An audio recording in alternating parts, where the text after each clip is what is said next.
पति पत्नी दोनों का डाइवोर्स हो रहा है, तो जो डाइवोर्स केस है वो कहाँ पे चलेगा? हस्बैंड की सिटी में या फिर वाइफ की सिटी में?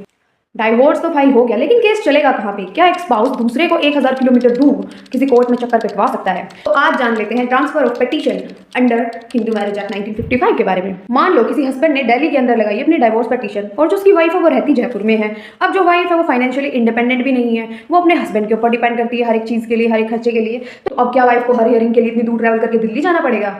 क्या इसको लॉ प्रोटेक्ट करता है?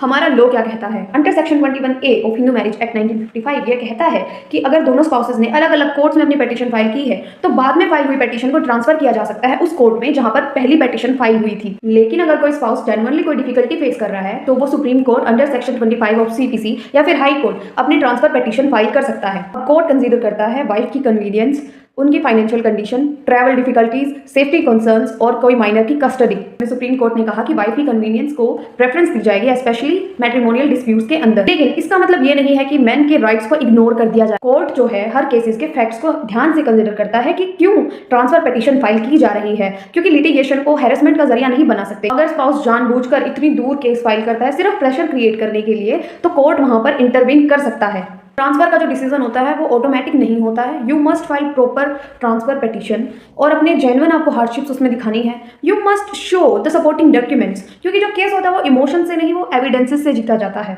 शादी टूटने से पहले ही बहुत सारे लोग इमोशनली टूट जाते हैं, तो लॉ का काम है उनको अननेसेसरी लीगल प्रेशर से बचाना।